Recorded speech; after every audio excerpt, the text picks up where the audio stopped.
Saudara, pembahasan lebih lengkap mengenai pengusutan pelanggaran pidana di kasus pagar laut di Kabupaten Tangerang ini sudah bersama kami di Kompas Petang, Ketua Riset dan Advokasi LBH PP Muhammadiyah, Pak Gufroni, yang juga merupakan pelapor dalam kasus pagar laut di Kabupaten Tangerang ini. Selamat petang, salam sehat, Mas Gufroni. Ya, selamat sore, Mas. Mas Gufroni, dalam pelaporan yang Anda layangkan ini sebenarnya siapa yang Anda laporkan dan bukti apa yang disertakan dalam kasus pagar laut di Tangerang ini?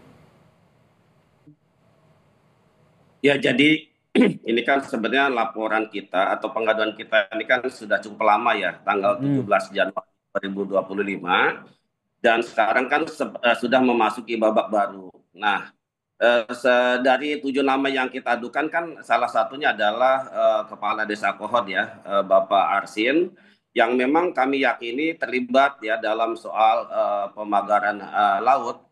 Namun demikian tentu meskipun ini sudah masuk tahap penyidikan, maka kami sangat berharap untuk segera ada pengumuman siapa saja yang dijadikan tersangka dalam kasus pemagaran laut dan juga soal HGB dan SHM yang kemudian terbukti palsu.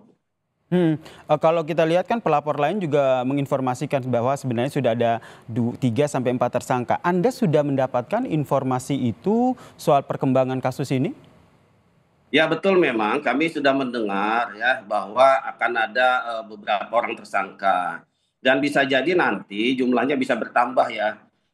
Namun demikian kita menunggu saja dulu dari pihak penyidik Barreskrim Polri karena sepertinya yang sedang diusut ini kan untuk Desa Kohod ya.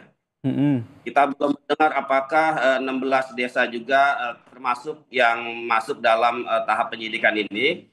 Karena sebagaimana yang sudah beredar bahwa 16 kepala desa juga diduga terlibat dalam pemalsuan dokumen ya, terkait dengan adanya girik-girik palsu untuk dijadikan atau untuk bisa diterbitkan sertifikat di BPN Kabupaten Tangerang.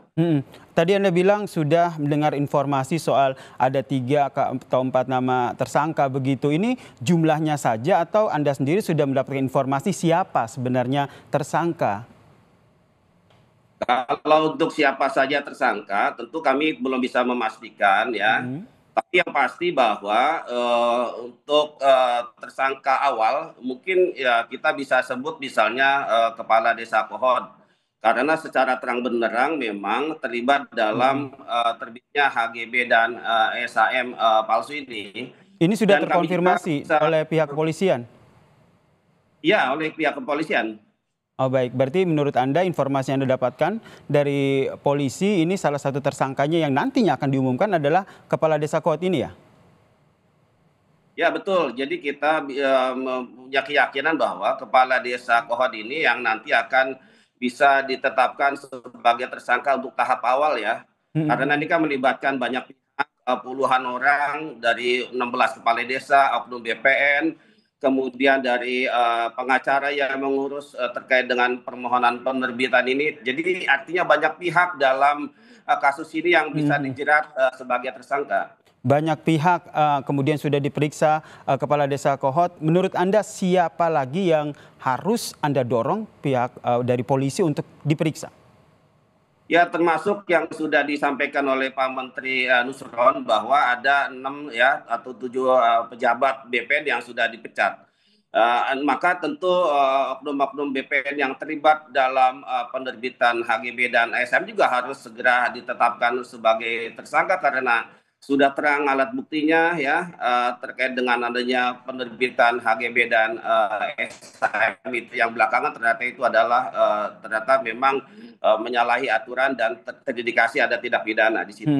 Kita nantikan ya seperti apa keterangan resmi dari polisi terkait dengan siapa saja sebenarnya menjadi tersangka terkait dengan kasus pidana di pagar laut Kabupaten Tangerang ini. Terima kasih Ketua Riset dan Advokasi LBH PP Muhammadiyah, Mas Gufroni telah bergabung bersama kami di Kompas Petang. Salam sehat Mas Gufroni. Salam sehat semua. Terima kasih, Mas.